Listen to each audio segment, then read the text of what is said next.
సహోదరులందరికీ ప్రభువైన యేసుక్రీస్తు వారి యొక్క నామములో ఈ యొక్క బుధవారము సాయంకాలం మందు మీకు వందనాలు తెలియజేస్తా ఉన్నాను. ప్రియులరా, మనము ఈ సాయంకాలం మందు బైబిల్లో నుంచి కొన్ని వాక్య భాగాలని మనం ధ్యానం చేసుకుందాం. ఈ దినం మన యొక్క అంశం ఏంటంటే పరలోకమందు జరిగేటువంటి విషయాలు. పరలోకమందు జరిగేటువంటి విషయాలను మనం ధ్యానం చేసుకున్నాం. గత కొన్ని రోజులుగా మనము క్రీస్తు రాకడకు కార్యాన్ని జరిగిస్తాడు అనే విషయాన్ని మనం అర్థం చేసుకోవాలి. దేవుని బట్టి జరుగుతాయి కార్యాలు, కుమారునిని బట్టి ప్రభువైనటువంటి యేసుక్రీస్తు వారిని బట్టి తండ్రి దాన్ని ఆమోదిస్తాడు అనే విషయాన్ని మనం అర్థం చేసుకుంటాం. ఆయన పరలోకంలో మనకి ఎలా కనిపిస్తూ ఉన్నాడు ప్రభువారు అంటే, వధించబడినటువంటి గొర్రెపిల్లలాగా కనిపిస్తాడు. ఆయన మరి తండ్రి సారూప్యం కలిగినటువంటి వానిగా కనిపిస్తాడు. ఆయన కుడిపార్శ్వమున మరి కూర్చున్నటువంటి వానిగా మనకు కనిపిస్తాడు.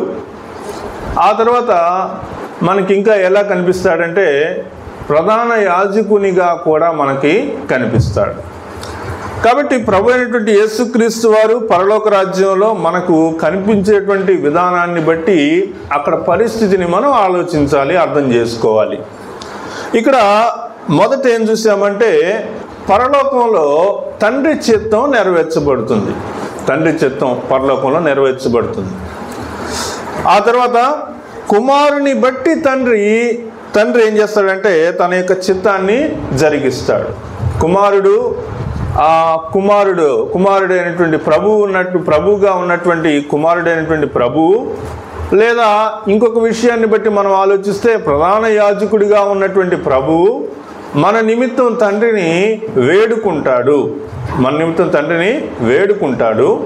వేడుకున్నప్పుడు దేవుడు ఏం చేస్తాడంటే, తండ్రి ఏం చేస్తాడంటే, కుమారుడు వేడుకున్నటువంటి ప్రతిదానిని ఆయన ఆమోదిస్తాడు. కుమారుడు వేడుకున్నటువంటి దాన్ని తండ్రి ఏం చేస్తాడు? ఆమోదిస్తాడు. రెండు విషయాలు అయినాయి కదా. మూడో విషయం చూడండి. మూడో విషయం ఎలా ఉంటుందంటే, పరిశుద్ధాత్ముడు మనను ఒప్పింపజేస్తాడు. పరిశుద్ధాత్ముడు ఏం చేస్తాడు? మనలను ఒప్పింపజేస్తాడు. పరిశుద్ధాత్ముడు మనం కుమారుని ద్వారా తండ్రిని అడగాలని అడిగేటట్టు నడిపిస్తాడనమాట. అమ్మా, ఇది ఎలా అర్థం చేసుకుందామంటే, ఒక రకంగా మన రాష్ట్రంలో జరుగుతున్న పరిస్థితులను బట్టి కూడా మనం చెప్పొచ్చు. ఒక ఉదాహరణగా మనం చెప్పొచ్చు, నిజం కాదు కానీ ఉదాహరణలాగా చెప్పొచ్చు. ఎలా అంటే, ఈ వీధికి రోడ్లు వేయాలని రాష్ట్ర ప్రభుత్వం శాంక్షన్ చేసింది. అర్థమైందా? ఈ రోడ్డుకి ఈ వీధికి రోడ్లు వేయాలని రాష్ట్ర ప్రభుత్వం శాంక్షన్ చేసింది. కానీ రోడ్లు వేయరు. రోడ్లు ఎప్పుడు వేస్తారంటే, ఇక్కడ ఉన్నటువంటి సొసైటీ వాళ్ళందరూ మాకు రోడ్లు వేయాలి అని చెప్పేసి వీళ్ళు వినతి పత్రాన్ని ఇవ్వాలి. ఇచ్చినప్పుడు దాన్ని ఆ లెటర్స్ని లేకపోతే వీళ్ళందరూ అడిగినటువంటి విషయాన్ని బట్టి అక్కడ ఏం జరుగుతుంది? కలెక్టర్ గారు దాన్ని రాష్ట్ర ప్రభుత్వం దగ్గరికి పంపిస్తారు. అర్జీని పంపిస్తారు, బిల్లు పంపిస్తారు. దాన్ని రాష్ట్ర ప్రభుత్వం ఎప్పుడో రోడ్లు వేయాలని వాళ్ళ ప్లాన్ ఉంది. కానీ మనం ఇచ్చినటువంటి అర్జీలను బట్టి వాళ్ళు ఏం చేస్తారంటే, వీళ్ళకి అవసరం కూడా ఉంది అని మొదట అక్కడ రోడ్లు వేయటం అనేటువంటిది చేస్తారు. ఈ క్రమాన్ని మీరు కనుక అర్థం చేసుకుంటే, ఇక్కడ ఈ క్రమాన్ని కూడా మనం అర్థం చేసుకోవచ్చు. ఏంటంటే, తండ్రి చిత్తం మనకు కనిపిస్తూ ఉంది. కానీ తండ్రి ఎప్పుడు మన ఎడల తన యొక్క చిత్తాన్ని బయలుపరుస్తాడు అంటే, ప్రభువైనటువంటి యేసుక్రీస్తు వారు దాన్ని వేడుకున్నప్పుడు, ఎలాగా? ప్రధాన యాజకునిగా ఆయన వేడుకున్నప్పుడు తండ్రి కుమారుని బట్టి ఆ కార్యాలను ఆయన చేస్తాడు. అయితే మనం ఆ విషయాన్ని అడగాలి అనే ఉద్దేశాన్ని పరిశుద్ధాత్ముడు మనలో పుట్టిస్తాడు. ఇది చాలా ముఖ్యమైనటువంటి విషయం. పరిశుద్ధాత్ముడు ఏం చేస్తాడు? కుమారుని ద్వారా తండ్రిని అడగాలని. అంటే మనం కుమారుణ్ణి అడిగితే కుమారుడు ఏం చేయాలా? తండ్రిని అడగాల. అప్పుడు తండ్రి తన యొక్క చిత్తాన్ని మన కోసం కుమారుని ద్వారా చేస్తాడు. మనం చేసే ప్రార్థన వెనుక ఉన్నటువంటి రహస్యాలు ఇవే కదా. మనం ఎలా ప్రార్థన చేస్తున్నాం? యేసుక్రీస్తు వారి యొక్క నామములో తండ్రికి మనం ప్రార్థన చేస్తున్నాం. కాబట్టి దేవుడు ఏం చేస్తాడు? ఈరోజు పర్టికులర్గా మనం నేర్చుకునేటువంటి విషయం ఏంటంటే, పరలోకమందు జరిగేటువంటి విషయాలను మనం నేర్చుకుంటున్నాం. పరలోకంలో జరిగేటువంటి విషయాలను మనం నేర్చుకుంటున్నాం. పరలోకంలో జరిగేటువంటి విషయాలన్నీ ఎలా జరుగుతాయి? కుమారుని బట్టి జరుగుతాయి. కుమారుడు ఎప్పుడు తండ్రిని వేడుకుంటాడు? మనం కుమారుణ్ణి వేడుకున్నప్పుడు, మనం ప్రభువుని వేడుకున్నప్పుడు. సో ఇప్పుడు పరలోకంలో ఒక కార్యం జరగాలి అంటే దానికి రూటు ఎక్కడి నుంచి ఎటు నుంచి ఉంది అనేటువంటి ఒక ఉద్దేశం మనకు తెలిసింది. కాబట్టి ఇప్పుడు పరలోకంలో తండ్రి ఒక కార్యాన్ని ఆమోదిస్తున్నాడు, ఒక పని చేస్తున్నాడు అనేటువంటి విషయం మనకు తెలిసింది అన్నప్పుడు దాని యొక్క విషయాలు ఎక్కడి నుంచి వస్తున్నాయంటే ఈ భూలోకంలో ఉండేటువంటి ప్రజలు వేడుకునేటువంటి దాన్ని బట్టి ప్రభు ఏం చేస్తాడంటే దాన్ని తండ్రి దగ్గర అడిగినప్పుడు తండ్రి కుమారుని కొరకు లేదా కుమారుడు అడిగినటువంటి దాన్ని బట్టి తండ్రి దాన్ని చేసేటువంటి వానిగా మనకు కనిపిస్తూ ఉన్నాడు. మత్తయి సువార్త 5వ అధ్యాయము 12వ వచనంలో మనం చూస్తే 11వ వచనం నుంచి చూస్తే, నా నిమిత్తము జనులు మిమ్మును నిందించి హింసించి మీ మీద అబద్ధముగా చెడ్డ మాటలెల్లా పలుకున్నప్పుడు మీరు ధన్యులు. సంతోషించి ఆనందించుడి, పరలోకమందు మీ ఫలము అధికమగును. అలాగున వారు మీకు పూర్వమందుండిన ప్రవక్తలను హింసించిరి. సరే, ఇక్కడ మనం అర్థం చేసుకోవాల్సింది ఏంటంటే పరలోకంలో మీ ఫలము అధికమగును. ఏంటి ఇక్కడ? పరలోకంలో మీ ఫలము అధికమవుతుంది. పరలోకంలో మీ ఫలం ఎప్పుడు అధికమవుతుంది? పరలోకంలో మనకు ఫలం ఇచ్చేటువంటి వారు ఎవరు? పరలోకంలో మన ఫలం ఎలా కనిపిస్తుంది? కాబట్టి మన యొక్క పరలోకంలో మన ఫలము అనేటువంటిది వృద్ధి చెందేది ఇస్తాడా, లేకపోతే దేవుడు ఎలాంటి ఫలం ఇస్తాడు అనేటువంటిది మనకి ఇప్పుడు తెలియదు. కానీ ఆ ఫలాన్ని ఇచ్చేటువంటి దేవుడు మాత్రం ఎవరి ద్వారా ఇస్తాడండి? ఎవరి ద్వారా ఇస్తాడు? కుమారుని ద్వారా ఇస్తాడు. కాబట్టి మనం ఈ భూలోకంలో శ్రమ పడుతున్నాము, హింసింపబడుతున్నాము, జనుల చేత హింసింపబడుతున్నాము అంటే ఈ హింసను బట్టి మనం ఏం చేస్తామంటే దేవునికి ప్రార్థన చేస్తాం.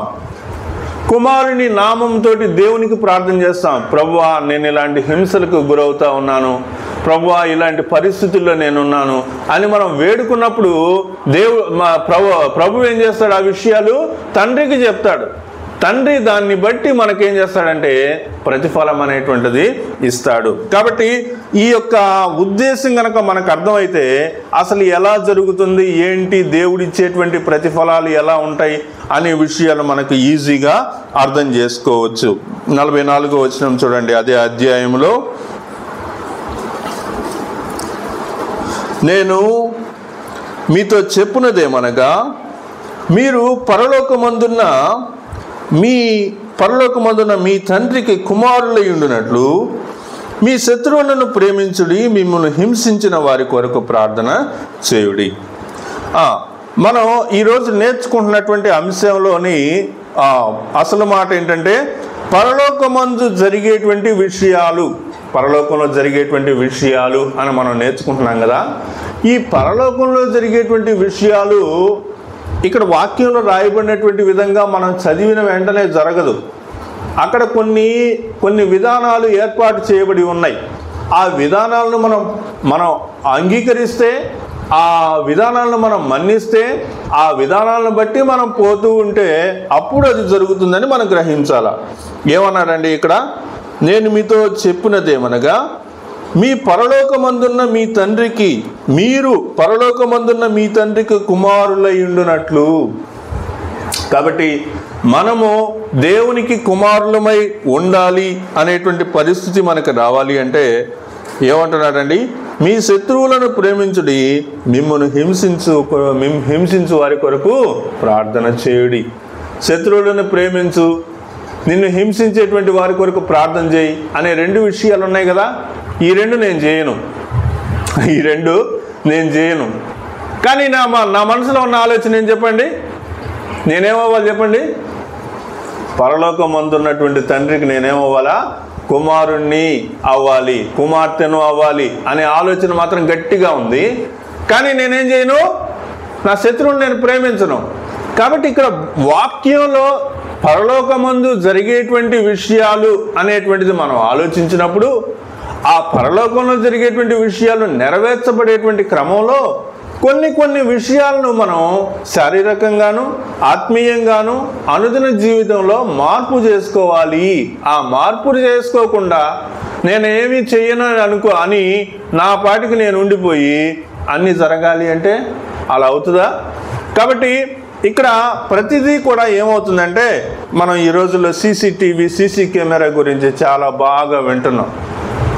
ఏ న్యూస్లో మనం ఏం చూసినా ఏమి ఎక్కువ కనిపిస్తున్నాయి అంటే, హోటల్లో సీసీ కెమెరాలు ఎట్లా గుర్తుపెట్టాలా, సీక్రెట్ కెమెరాలు ఎక్కడెక్కడ ఉండేవి చూడాలా, ఇలాంటి ఒక కాలేజీలో జరిగినటువంటి పరిస్థితిని బట్టి ఇలాంటి న్యూస్ మనకు బాగా తెలుస్తూ ఉంది.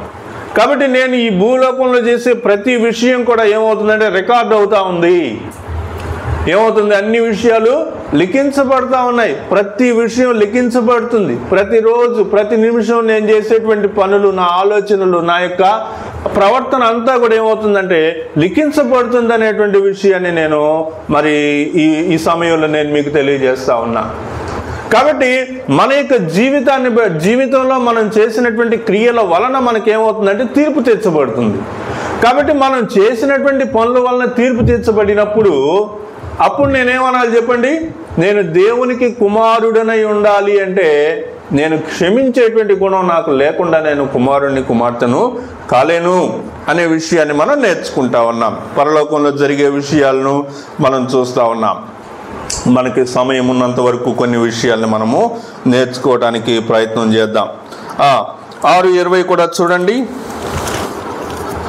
6వ అధ్యాయం 20వ వచనం మనం చూస్తే 19-20 చదువుదాం. భూమి మీద మీ కొరకు ధనము కూర్చుకొనవద్దు, ఇక్కడ చిమ్మెటయు తుప్పును తినివేయను, దొంగలు కన్నం వేసి దొంగిల్లెదరు. 20వ వచనం. పరలోకమందు మీ కొరకు ధనము కూర్చుకొనడి, అచ్చట చిమ్మెట అయినను తుప్పు అయినను దాన్ని తినివేయదు, దొంగలు కన్నం వేసి దొంగిల్లరు.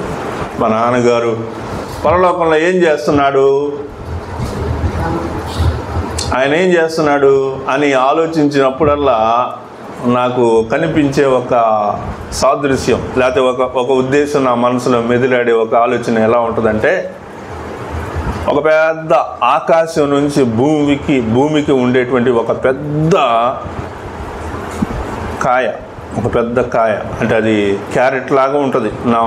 నేను నాకు కనిపించే ప్రతిసారి ఆకాశం నుంచి భూమికి ఉండేటువంటి పెద్ద కాయనాల పండనాల తెలియదు కానీ పెద్దది. దాని అడుగున ఆ కాయని లాక్కోవాలి లేకపోతే ఆ కాయని సంపాదించుకోవాలని చాలామంది చుట్టూతో నిలబడి ఉంటారు. ఎవరికి అందదు. కానీ ఆ కాయ దగ్గర కింద నాన్న ఒక పెద్ద కుర్చీలో కూర్చొని ఉంటాడు. ఎప్పుడు నాకు ఇది కనిపిస్తూ ఉంటుంది మనసులో. అది ఆయనకు సొంతం. దేవుడు నాన్నకి ఇచ్చినటువంటి ఒక ఫలం. మరి చాలామంది దాన్ని సంపాదించుకోవాలని వాళ్ళు కూడా విశ్వాసులైన వాళ్ళు చుట్టూతా చేతులు పెట్టి ఆ పండుని లాగాలి అన్నట్టుగా లేకపోతే కొద్దిగా తీసుకోవాలన్నట్టుగా వాళ్ళు ప్రయత్నం చేస్తుంటారు. కానీ నాన్న మాత్రం అక్కడ కూర్చొని చూస్తూ ఉంటాడు. ఇలాంటి ఆలోచనలు నాకు చాలాసార్లు మెదులుతూ ఉంటాయి మనసులో. కానీ వీటన్నిటికీ వాక్యంలో ఆధారాలు లేవు కాబట్టి మనం వాటిని బయటికి చెప్పలేం. కానీ ఒక ఆలోచన అయితే మాత్రం అలాంటి ఆలోచనలు మనసులో మెదులుతూ ఉంటాయి. కాబట్టి నాన్నగారు చేసినటువంటి సేవా పరిచర్య, ఆయన ఇక్కడ ఉన్నప్పుడు ఒంగోలు వచ్చిన కొత్తలో మా చిన్నతనంలో మేము గమనించినప్పుడు ఎన్నో శ్రమలు పడ్డారు. చిన్నతనంలో ఉన్నాం కాబట్టి ఆకలి బాధలు అవన్నీ మేము చూడలేదు. కానీ మా నాన్న మా అమ్మ వాళ్ళు చాలా స్పష్టంగా చూశారు. పంపు దగ్గర అయితే ఎన్నో గొడవలు అవుతూ ఉండేవి. అక్కడ మామిడిపాలెం పంపు దగ్గర ఆడ ఒక స్టేజీ లాగా ఉండేది, ఇప్పుడు లేదు. దాని దగ్గర ఒక పెద్ద చెట్టు ఒకటి ఉండేది, ఆడ పంపు ఉండేది అన్నమాట. ఆ మాగులూరు ఆయన పేరు ఏదో ఉంది, రాజారావు ఏదో ఒక ఆయన ఉండేవాడు, ఆయన లేడు ఇప్పుడు, వాళ్ళ ఇంటి పక్కన అన్నమాట. కాబట్టి ప్రియులరా, ఆ శ్రమలు, ఆ కష్టాలు, ఆ ఇరుకులు, ఆకలి బాధలు, అవమానాలు, ఇలాంటివన్నీ పడినటువంటి పరిస్థితిలో నాన్నగారు ఎప్పుడు కూడా ఇంతకంటే పని చేసుకోవటం బెస్ట్ కదా, ఇంతకంటే వేరొక పని చూసుకోవటం మంచిది కదా అనే ఆలోచన నాన్నకి ఎప్పుడు రాలేదు. ఒకవేళ ఆయనకు వచ్చిన ఆ పని ఎవరికన్నా పని లేని వాళ్ళకి అప్పగిస్తా వచ్చాడే కానీ నాన్నగా అలాంటి పని చేస్తా రాలేదు. కాబట్టి ప్రియులరా, దేవుడిచ్చేటువంటి ఫలము పరలోకమందు మనకివ్వబడేటువంటి ఫలము, ఆ విషయాన్ని ఆలోచించినప్పుడు చాలా గొప్పగా అనిపిస్తూ ఉంటుంది అన్నమాట. కాబట్టి ఈ భూలోకంలో మరి మీరు ధనాన్ని కూర్చుకోవద్దు, కానీ పరలోకమందు మీ కొరకు ధనము కూర్చుకునడి. అచ్చట చిమ్మటైనను తుప్పైనను దాన్ని తినివేయదు, దొంగలు కన్నం వేసి దొంగిల్లరు. నీ ధనం ఎక్కడ ఉండునో అక్కడే నీ హృదయము ఉండును. కాబట్టి మా నాన్నగారికి ధన వ్యామోహం అనేది లేనే లేదు. ఆయన చేతిలోకి ఎంత వచ్చినా కానీ పేదలైన సేవకులు కనిపిస్తే వాళ్ళకి అట్నే ఇచ్చేసేవాడు. కాబట్టి మరి బాబాయ్ అక్కడ అదే ఊరంటే గుండంచెర్ల ఆ ఏరియాలో పనిచేసే రోజుల్లో అక్కడ నుంచి చాలామంది ఇక్కడికి వచ్చేవాళ్ళు. మా చిన్నతనంలో ఈ చర్చి ఇంకా డెడికేషన్ అవ్వక ముందు రోజుల్లో ఇక్కడికి వచ్చేవాళ్ళు. ఇక్కడికి వచ్చినప్పుడు ఉన్నటువంటి ఆ అన్నము, ఆ పచ్చడి అయ్యే అందరూ కలిసి తినేవాడు. కాబట్టి ఈ పరిస్థితులన్నిటినీ ఆలోచించినప్పుడు పరలోకంలో నాన్నగారి యొక్క స్థానం ఏంటి అని చూస్తే ఒక ఉన్నతమైనటువంటి గొప్ప స్థానం అనేటువంటిది ప్రతిసారి మనసులోకి వస్తూ ఉంటుంది అన్నమాట. ప్రియులరా, ఆయన భూమి మీద డబ్బులు కూర్చుకోలేదు, ఆయన ఇక్కడ డబ్బులు సంపాదించుకొని అలాంటివి ఏమీ చేయలేదు. మాకేమి ఇచ్చాడో తెలుసా? మా నాన్నగారు ఏమిచ్చాడు? మా నాన్నగారు బైబుల్ ఇచ్చారు. ఏమిచ్చారు మాకు? దేవుడిని ఇచ్చారు. దేవుడి కంటే గొప్పది ఏముంది ఈ భూలోకంలో? దేవుడి కంటే గొప్ప విషయం ఏముంది ఈ భూలోకంలో? కాబట్టి అలాగా మరి పరలోకమందు మీరు ధనము కూర్చుకోండి అనే విషయాన్ని మనం చూస్తూ ఉన్నాం. పరలోకమందు జరిగేటువంటి విషయాల్లో కొన్ని విషయాలను మనము నేర్చుకుంటా ఉన్నాం.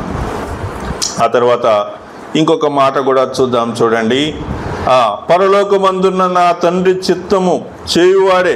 కాబట్టి 7వ అధ్యాయం 21వ వచనం చూడండి, మత్తయి సువార్త 7:21. ప్రభువా అని నన్ను పిలుచు ప్రతి వాడును పరలోక రాజ్యంలో ప్రవేశింపడు గాని పరలోకమందున నా తండ్రి చిత్త ప్రకారము చేయవాడే ప్రవేశించును. కాబట్టి ప్రభువా అదయ్యా ఇదయ్యా అని చెప్పేసి చెప్పేటువంటి వాళ్ళు ఇంకా కింద అయితే వాళ్ళ గురించి ఇంకొద్ది క్లియర్గా రాశాడు. ఏంటంట? వాళ్ళు ఎలాంటి వాళ్ళంట? నీ నామమున దెయ్యాలు వెళ్ళగొట్టలేదా? నీ నామమున అనేకమైన అద్భుతాలు చేయలేదా? కాబట్టి వీళ్ళు ఆత్మవరాలు పొందుకున్నటువంటి వారే అయినప్పటికీ తండ్రి ద్వారా ఎరగబడినటువంటి వారు కాదు. కాబట్టి ఇక్కడ వాక్యంలో మనం చూస్తూ ఉన్నాం, చూడండి. ఎవరంట పరలోక రాజ్యంలో ఉండేది? ఎవరంట పరలోకంలో ఉండేటువంటి వారు? ఎవరంటే నా తండ్రి చిత్త ప్రకారము చేయవాడే. ఇంకొక అధ్యాయంలో, ఇంకో పుస్తకంలో ఏముంటుందంటే, ఎవరు నా తల్లి, ఎవరు నా చెల్లి అంటే మీరే నా యొక్క తల్లి, నా యొక్క సహోదరుడు, సహోదరి. ఎందుకని? దేవుని యొక్క మాట విని దాని ప్రకారం చేయవాడే నా యొక్క సహోదరుడు, సహోదరి మరియు తల్లియు అని చెప్తా ఉన్నాడు వాక్యంలో. కాబట్టి ఇక్కడ మనం ఏం చూస్తూ ఉన్నామంటే, పరలోకమందు జరిగేటువంటి విషయాలు, పరలోకము ద్వారా జరిగేటువంటి విషయాలు, పరలోకము ద్వారా ఆమోదింపబడేటువంటి విషయాల్ని మనం గమనిస్తూ వచ్చినప్పుడు ఏం చూస్తా ఉన్నామంటే ఇక్కడ తండ్రి చిత్త ప్రకారము చేయవాడే పరలోక రాజ్యంలో ప్రవేశిస్తాడు, కానీ ప్రభువా ప్రభు అనేవాడు కాదు. కూర్చో కూర్చో. ప్రియులరా, ఆ విషయాన్ని మనము గ్రహించవలసినటువంటి వారిగా ఉంటా ఉన్నాం. తర్వాత ప్రభువారు ఎవరిని ఒప్పుకుంటాడు, ఎవరిని ఒప్పుకోడు అనే విషయాన్ని కూడా మనము చూద్దాం. చూడండి 10:32 చూడండి. పరలోక రాజ్యం అనేటువంటి విషయాలు ఎక్కువ మత్తయి సువార్తలోనే మనకు కనిపిస్తాయి. ప్రభువారు ఉపమాన రీతిగా అనేక విషయాలు పరలోక రాజ్యాన్ని గురించి మరి బోధిస్తూ వచ్చాడు. మనుషుల ఎదుట నన్ను ఒప్పుకొని వాడేవాడో, మనుషుల ఎదుట నన్ను ఒప్పుకొని వాడేవాడో పరలోకమందున నా తండ్రి ఎదుట నేనును వారిని ఒప్పుకొందును. కాబట్టి ఇక్కడ మనం చూస్తూ ఉన్నాము, నా పేరేం పేరు, నా పేరేం పేరు, మీ పేరేం పేరు, మీ పేరేం పేరు, సమాజంలో ఏం పేరు మీ పేరు, స్కూల్లో ఏం పేరు మీ పేరు, చర్చిలో ఏం పేరు మీ పేరు. కాబట్టి కొంతమందికి 2-3 పేర్లు ఉంటున్నాయి. ఆడంట నేను ఒక చోట విన్నా, ఆ అమ్మాయి పేరు ఎస్తేర్, రాజమండ్రిలో నేను జాబ్ చేసేటప్పుడు అక్కడ స్టూడెంట్ అన్నమాట. అమ్మాయి పేరు ఏం పేరంటే ట్రైనింగ్లో అమ్మాయి పేరు దుర్గా, అమ్మాయి పేరు దుర్గా. నా పేరు దుర్గా అండి అని చెప్తుంది. సరే, నేను వాళ్ళ ఫ్రెండ్ వచ్చినప్పుడు ఎస్తేరు రా అటు వెళ్దామని అంటే నేను అడిగా, అమ్మ నీ పేరు దుర్గా కదా అంటే, నా పేరు ఇక్కడ ట్రైనింగ్లోనేమో దుర్గా అండి, ఇంటికాడేమో ఎస్తేరండి. అదేందమ్మా అంటే సర్టిఫికేట్లు అట్లా రాశారండి.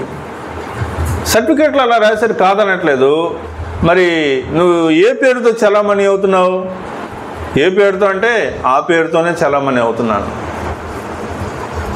ఒక్క నా సంఘంలో, నా చర్చిలో, నా యొక్క సమాజంలో మాత్రమే నా పేరు ఎస్తేరు, కానీ మిగతా చోట్లంతా కూడా నా పేరేం పేరు ఆ దుర్గానండి అని చెప్తా. ప్రియులరా, ఇక్కడ ఆ పేరుని బట్టి మనం అంత ప్రత్యేకంగా చెప్పకపోయినా ఒక విషయాన్ని గురించి అయితే ఇక్కడ వాక్యం మనలో మరి మనం చూస్తూ ఉన్నాం. ఏంటది చెప్పండి? మనుషుల ఎదుట నన్ను ఒప్పుకొని వాడేవాడు. పరలోక రాజ్యంలో ప్రభు మనల్ని ఒప్పుకోవాలి అంటే, తండ్రి ఎదుట ప్రభు వారు మనల్ని ఒప్పుకోవాలి అంటే మనం ఎక్కడ ప్రభువుని ఒప్పుకోవాలండి? ఎక్కడ ఒప్పుకోవాలి? మనుషుల ఎదుట నన్ను ఎవరైతే ఒప్పుకుంటారో. ఏమా ఎప్పుడన్నా మనుషుల ఎదుట మీరు ప్రభువుని ఒప్పుకున్నారా? ఒప్పుకున్నారా? క్రైస్తవులము అని చెప్పగలుగుతున్నారా? నేను క్రైస్తవుని అని చెప్పుకోవటమే నీకు కష్టమైనప్పుడు పరలోక రాజ్యంలో ఎట్లుంటావు? కాబట్టి ధైర్యంగా నేను క్రైస్తవుణ్ణి, క్రైస్తవురాలిని అని చెప్పగలిగేటువంటి ఆ స్థితి ఉందా? అలాంటి స్థితి మీకు కనిపిస్తూ ఉందా? పరలోక రాజ్యంలో తండ్రి ఎదుట ప్రభు అయినటువంటి యేసుక్రీస్తు వారు, కుమారుడైనటువంటి ప్రభు ఒప్పుకోవాలి అంటే ఏం చేయాలండి? ఈ భూలోకంలో మనము క్రైస్తవులమని ఒప్పుకోవాలి. క్రీస్తు ప్రభు గురించి మనుషులు ఎదుట ఒప్పుకోవాల్సినటువంటి పరిస్థితి మనకి రావాలి. మన పేరు వరకే క్రైస్తవులం కానీ, మన ఆచరణలో కానీ, మన భక్తిలో కానీ, సమాజంలో ఇతరుల దగ్గర కానీ నేను క్రైస్తవుడిని అనే విషయమే తెలియకపోతే ఎలాగా? కాబట్టి మనం మన యొక్క సాక్ష్య జీవితాన్ని మనం నలుగురికి చెప్పేటువంటి వారిగా, నలుగురి మధ్యలో మనల్ని మనం ప్రశ్నింపబడినప్పుడు మనం ఏమని తెలియాలా? క్రైస్తవులమని, విశ్వాసులమని తెలియపరచబడాలా. క్రైస్తవుడు అని చెప్పుకోవడానికి సిగ్గుపడకూడదు. నేను ఇప్పుడు యేసు ప్రభు గురించి సిగ్గుపడితే తండ్రి ఎదుట ప్రభు అయినటువంటి యేసుక్రీస్తు వారు కూడా నన్ను బట్టి ఏమవుతాడు? సిగ్గుపడతాడు. పరలోకంలో జరిగేటువంటి విషయాలు మనం నేర్చుకుంటా ఉన్నాం. పరలోకంలో జరిగేటువంటి విషయాల్లో అన్ని దీవెనకరమైనటువంటివే కాదు, తీర్పుతో కూడినటువంటి విషయాలు కూడా మనము చూస్తూ ఉన్నాం. ఈ విషయాలు మనం గ్రహించాలి. తర్వాత చూడండి 18-14 చూడండి. అక్కడ కొద్దిగా మనం గమనిస్తే 18వ అధ్యాయము 14వ వచనం మనం ఇంకొద్దిగా ముందు నుంచి చూద్దాం. ఈ చిన్నవారిలో ఒకరినైనను తృణీకరింపకుండా చూచుకునడి. వీరి దూతలు పరలోకమందున్న నా తండ్రి ముఖమును ఎల్లప్పుడూ పరలోకమందు చూచుచుందురని మీతో చెప్పుచున్నాను. మీకేమి తోచును? ఒక మనుషునికి 100 గొర్రెలు ఉండగా వాటిలో ఒకటి తప్పిపోయిన ఎడల 99 కొండ మీద విడిచిపెట్టి వెళ్ళి తప్పిపోయిన దాన్ని వెదకడా? వాడు దాన్ని కనుగొన్న ఎడల 99 గొర్రెలను గూర్చిన సంతోషము కంటే దానిని గూర్చి ఎక్కువగా సంతోషించునని మీతో నిశ్చయముగా చెప్పుచున్నాను. అలాగుననే ఈ చిన్నవారిలో ఒకడైనను నశించిపోవుట పరలోకమందు మీ తండ్రి చిత్తము కాదు. పరలోకంలో జరిగేటువంటి విషయాల్లో ఇది ఏ విషయాన్ని బట్టి మనం ఆలోచిస్తున్నామంటే సువార్త ప్రకటించుట అనేటువంటి విషయాన్ని బట్టి ఆలోచిస్తూ ఉన్నాం. ఎక్కడ ప్రకటించాలమ్మా సువార్త? మొదట ఎక్కడ ప్రకటించాలి? ఈ చిన్నవానిలో ఒకడైనా కానీ నశించిపోవుట అనే మాట మనం విన్నాం కాబట్టి మొదట మనం మన కుటుంబం నుంచి సువార్త ప్రకటించుకోవాలి. మన కుటుంబంలో ఇంకా యేసుక్రీస్తుని నమ్మనటువంటి వారు, అంగీకరించినటువంటి వారు, చర్చికి రానటువంటి వారు ఇంకా మన కుటుంబంలో ఉన్నట్లయితే మనం ముందు వాళ్ళ కోసం ప్రార్థించుకోవాలి. మన సమాజం కొరకు మనం ప్రార్థిస్తూ ఉన్నాము, కానీ నా యొక్క ఇంటిని గూర్చి నేను మర్చిపోతే దానివల్ల ప్రయోజనం ఏమిటి చెప్పండి? కాబట్టి నేను మొదట సువార్త నేను ఎక్కడ ప్రకటించుకోవాలా? నా ఇంట్లోకి నేను ప్రకటించుకోవాలా. నేను పరలోకంలో ఉంటా, కానీ నా కుటుంబంలో ఉన్నటువంటి వారు పరలోకంలో ఉండరు అన్నప్పుడు అది ఎంత వేదనకరమైనటువంటి పరిస్థితి చెప్పండి. వాక్యంలో మనం చదువుతూ ఉంటే పరలోక రాజ్యాన్ని గురించి రాయబడినటువంటి విషయాల్లో మరి శ్రేష్టమైనటువంటి అనే మాట కూడా మనం చూస్తాం. అంటే అతి శ్రేష్టమైనటువంటి విషయాలు పరలోకంలో ఉన్నాయి, ఈ భూమి మీద లేవంట. ఈ భూమి మీద కేవలం ఒకటే ఉంది. ఏముందంటే క్షయమైపోయేటువంటిది, ఫేడ్ అయిపోయేటువంటిది, వాటి యొక్క సమయం దాటిపోయేటువంటిది. అలాంటియే ఈ భూలోకంలో మనకు కనిపిస్తాయి, కానీ అక్షయత అనేది కనిపించదు. అక్షయత అనేటువంటిది పరలోకంలో మాత్రమే కనిపిస్తుంది అన్నమాట. ఏంటి క్షయతకు అక్షయతకు తేడా అంటే, క్షయత అంటే కేవలం కొన్ని సంవత్సరాలు మాత్రం ఉంటుంది. అక్షయత అంటే దానికి సంవత్సరాలు, నెలలు, కాలం అనేటువంటిది ఏమీ లేదు, అలానే ఉంటుంది అన్నమాట. ఇంకా చెప్పాలంటే నేను పుట్టినప్పటి నుంచి సూర్యుడిని చూస్తూ ఉన్నాను, అది అలానే ఉంది. కానీ బైబిల్లో సూర్యుడి గురించి, చంద్రుడి గురించి కూడా ఒక మాట రాయబడి ఉంది. సూర్యుడు మాయమైపోతాడు, చంద్రుడు కూడా, మరి సూర్యచంద్ర నక్షత్రాలు కూడా వాటి యొక్క రూపు మారిపోతాయి. కానీ పరలోక రాజ్యం యొక్క వైభవం అనేటువంటిది అది మార్పు చెందనటువంటిది. దానిలో ఎంత మాత్రము కూడా మరి పాతగిల్లేటువంటి స్థితిగతులు లేవు, క్షయమైపోయేటువంటి స్థితిగతులు లేవు. మరి ఇప్పుడు మా నాన్నగారు పరలోక రాజ్యంలో ఉన్నారు అంటే ఆయన ఎంతకాలం ఉంటాడు పరలోక రాజ్యంలో? యుగ యుగాలు. ఏంటిది? యుగ యుగాలు. నో ఏజ్ లేదు. కొన్ని విషయాలు నేను డిస్కవరీ ఛానల్ లేకపోతే యూనివర్స్ గురించి విశ్వాన్ని గురించినటువంటి విషయాలు చూస్తూ ఉన్నప్పుడు కొన్ని విషయాలు మనకి ఇలా తెలుస్తూ ఉన్నాయి. అది ఒకవేళ మీరు పరిశీలించారో లేదో నాకు తెలియదు, కానీ నేను చూసినంత వరకు భూమి మీద ఒక సంవత్సరం, భూమి మీద మనకి ఒక సంవత్సరం అనేటువంటిది 365 రోజులు. 365 రోజులు. అదే శని గ్రహం మీద అయితే దాదాపుగా 6000 రోజులు. ఒక సంవత్సరానికి ఎన్ని రోజులు? 6000 రోజులు భూమి కాలంతో పోలిస్తే. అదే శుక్రుడి గ్రహం మీద నుంచి మనం చూస్తే, యురేనస్ మీద నుంచి చూస్తే దానికి కేవలం భూమి చుట్టూ తిరిగి రావడానికి 14 రోజులు. ఎన్ని రోజులు? 14 రోజులు, 1 సంవత్సరం అయిపోద్ది దాని మీద, ఆ గ్రహం మీద. ఒక్కొక్క గ్రహానికి ఒక్కొక్క సమయం ఉంటుంది, ఒక్కొక్క గ్రహానికి ఒక్కొక్క కాలమానం ఉంటుంది, ఒక్కొక్క గ్రహానికి ఒక్కొక్క గురుత్వాకర్షణ ఉంటుంది. ఈ గురుత్వాకర్షణ గురించి చెప్తా చూడండి. భూమి మీద మనుషులను పెట్టి మనం నిలబడుతున్నాం, ఎందుకంటే గాలి ఉంది, అట్మాస్ఫియర్ ఉంది కాబట్టి మనం ఇలా నిలబడుతున్నాం. భూమికి గురుత్వాకర్షణ శక్తి దేవుడు ఉంచాడు కాబట్టి మనం నిలబడుతున్నాం. అది ఇతర గ్రహాల మీద గాలి లేదు కాబట్టి, ఆక్సిజన్ లేదు కాబట్టి మనిషి ఇలా నిలబడలేడు. మనిషికి బరువు అనేటువంటిది ఉండదు. అందుకే వ్యామోగాముల్ని, ఆస్ట్రోనట్స్ని మనం చూస్తే వాళ్ళు ఆకాశంలో ఈ గాలి లేనటువంటి ప్రాంతంలోకి వెళ్ళినప్పుడు వాళ్ళు గాలిలో తేలి ఆడుతున్నట్టుగా మనకు కనిపిస్తారు. నిజంగా తేలాడుతూనే ఉంటారంట. బరువు అనేది ఉండదు, బరువుని కోల్పోతారు వాళ్ళు. కాబట్టి ఇక్కడ నేను మీకు చెప్తున్నటువంటి ఈ విషయం ఏంటి అంటే, ఈ భూమి మీద ఏ విధంగా అయితే మనిషికి కాలం అనేటువంటిది ఉందో, వేరే వేరే గ్రహాల్లో మరి సంవత్సరాల యొక్క వ్యవధి తక్కువ ఎక్కువ ఎలాగైతే ఉందో, భూమి మీద మనిషికి ఒక భారాన్ని నిలబెట్టుకోగలిగేటువంటి మరి బరువు అనేటువంటిది ఏ విధంగా అయితే ఉందో, రకరకాల గ్రహాల్లో తేడాలు అయితే ఎలా ఉన్నాయో, ఇలానే పరలోకాన్ని గురించి మనం చూసినప్పుడు అక్కడ మనిషికి ఏమి లేదంటే వయస్సు లేదు. ఏమి లేదు? వయస్సు లేదు.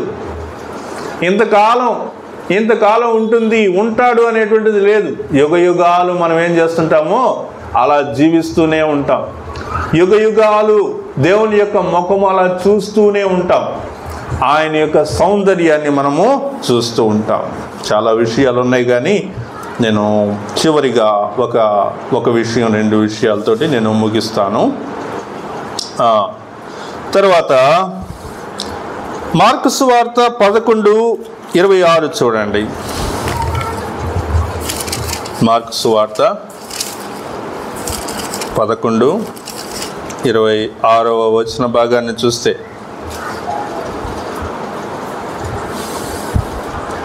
లేకపోతే 24 నుంచి చూద్దాం. అందుచేత ప్రార్థన చేయనప్పుడు మీరు అడుగుచున్న వాటి నెలను పొంది ఉన్నామని నమ్ముడి, అప్పుడు అవి మీకు కలుగునని మీతో చెప్పుచున్నాను. మీకు ఒకని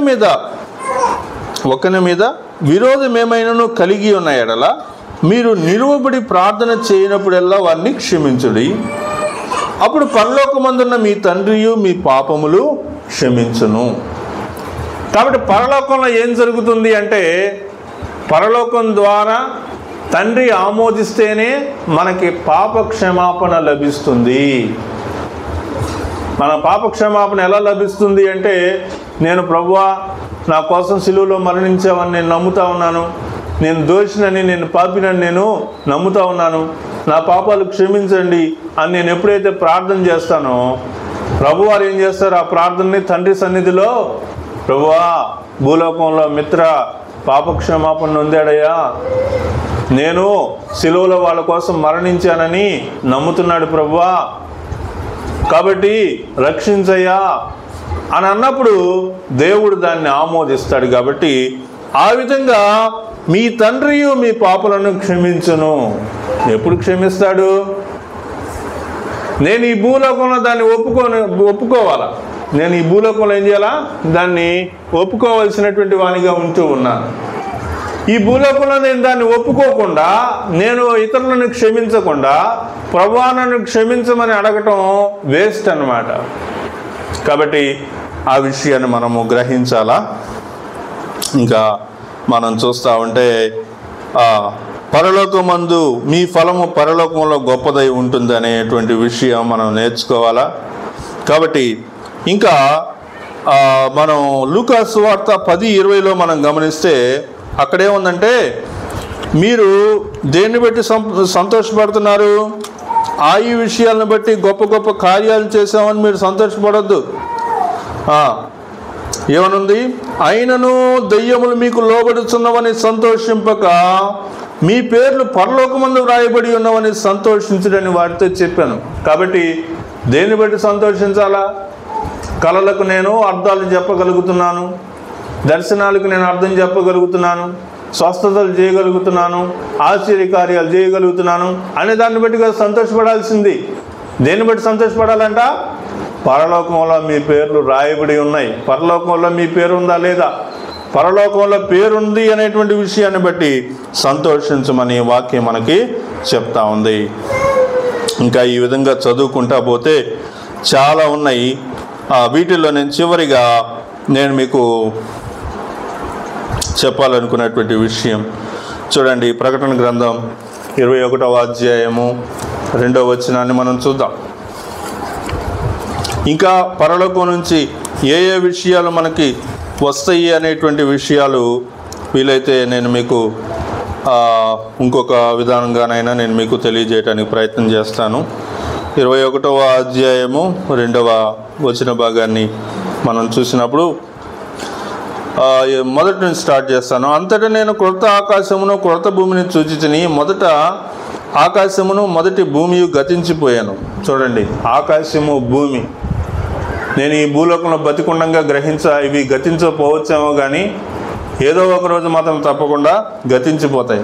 సముద్రము ఇకను లేదు. మరియు నేను నూతనమైన యెరూషలేము అను పరిశుద్ధ పట్టణము తన భర్త కొరకు అలంకరింపబడిన పెండ్లి కుమార్తె వలె సిద్ధపడి పరలోకమందున్న దేవుని యొద్ద నుండి దిగివచ్చుట చూచితిని. సిద్ధపాటు అనే విషయాన్ని మనం ఈ యొక్క వచనంలో గమనిస్తూ ఉన్నాం. ప్రియులారా, సంఘం సిద్ధపడిన తర్వాత ఈ యొక్క వివాహం అనేటువంటి విషయాన్ని, కుమారుని యొక్క వివాహం, దైవ కుమారుని యొక్క వివాహం అనేటువంటి విషయాన్ని మనము చూస్తూ ఉన్నాం.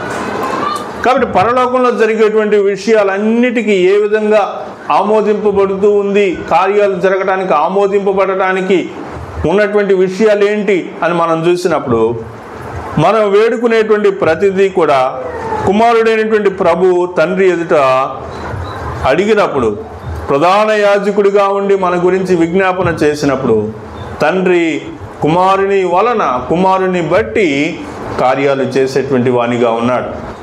పరలోకంలో ఏ ఏ విషయాలు నెరవేర్చబడతాయి, ఏ ఏ విషయాలు జరుగుతాయి అనేటువంటి విషయాన్ని మనం నేర్చుకుని ఉన్నాం కనుక ప్రాముఖ్యంగా ఏ ఏ విషయాలను బట్టి మనం సంతోషించాలా?